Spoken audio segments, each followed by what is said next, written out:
Hey friends, thank you so much for clicking on this video. I'm Brett, and let's get risky. Pitch Perfect 3 is the latest and supposedly final installment in Universal's wildly popular a cappella franchise. This time we are following the Bard and Bellas. All of them are graduated from college except for Haley Steinfeld's character, and we are following them in their post-college lives, and they are not happy working regular jobs. We find out that the Bellas get an opportunity to go on this USO tour to perform for these military troops and families. Well, on this tour they find out that there's also a prize that whoever's the best musical act, they get an opportunity to be the opening act for a big celebrity musical guest. So then the Bellas decide, hey, let's do one last farewell and see if we can win the top prize. And what follows is a really fun and enjoyable film, even if it begs to ask the question, did this really need to get made? I am a big fan of the Pitch Perfect franchise. It's always been a guilty pleasure of mine. And what I love about these movies is their humor and the camaraderie between these women. I do recognize that Pitch Perfect 1 is a better film than Pitch Perfect 2 because Pitch Perfect 2 was essentially kind of a rehash of the first one, but I still really liked this one as well. And what I could say with Pitch Perfect 3 is that it is the weakest in the franchise, but I respect it for taking risks that Pitch Perfect 2 did not. So the screenplay is from Kay Cannon, who did the first two films, and this time she's pairing up with Mike White, who's a really talented writer. They introduce a couple of surprising action elements that I was not expecting. One of them that kicks off the film while they're doing a really cool rendition of Britney Spears' Toxic. It feels like higher stakes because of these action set pieces. The director, Trish C, I love how she shoots the musical numbers in this film. It's kind of like in the first two films, glossy, high production value, very exciting and rousing musical numbers. This one is even a little more visually dynamic than Pitch Perfect 2. The real problem with this film is that we do not get enough time with all of the Bellas. Haley Steinfeld gets so little screen time, and I was really surprised by that because in Pitch Perfect 2 she was arguably one of the biggest characters in the whole entire film. They did my girl Haley wrong, so Haley, you're too good for this franchise anyway. No,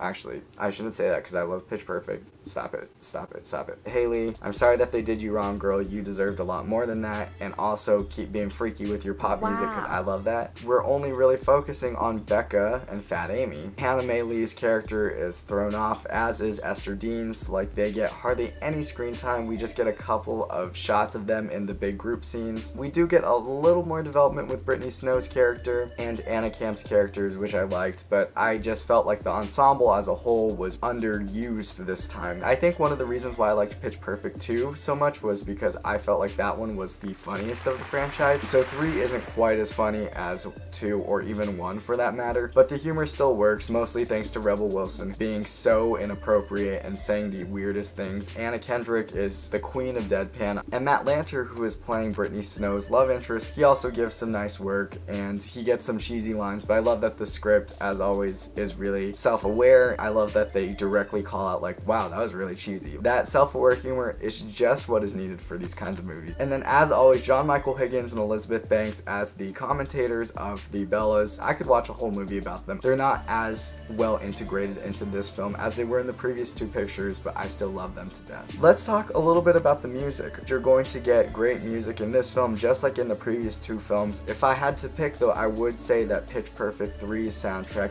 is the weakest soundtrack. We don't get big numbers like in the first film. The Sign is like their big centerpiece. In number 2 we had Flashlight. I love that song. We don't get really big memorable numbers in 3, but it is fine and fun. If you like top 40 music, you will like this. Overall, I did enjoy this movie. It is problematic in that the characters are underused. If they do another one, I'm not really sure that it's going to be good, but yeah, this one feels like a good ending for the franchise, especially the last number when all the Bellas perform together and just seeing them tearfully hugging and the actresses seeming like they're having the time of their lives. It feels like a nice warm hug to send all of us Pitch Perfect fans off, and I'm gonna miss these girls. I give it a 6.8 out of 10.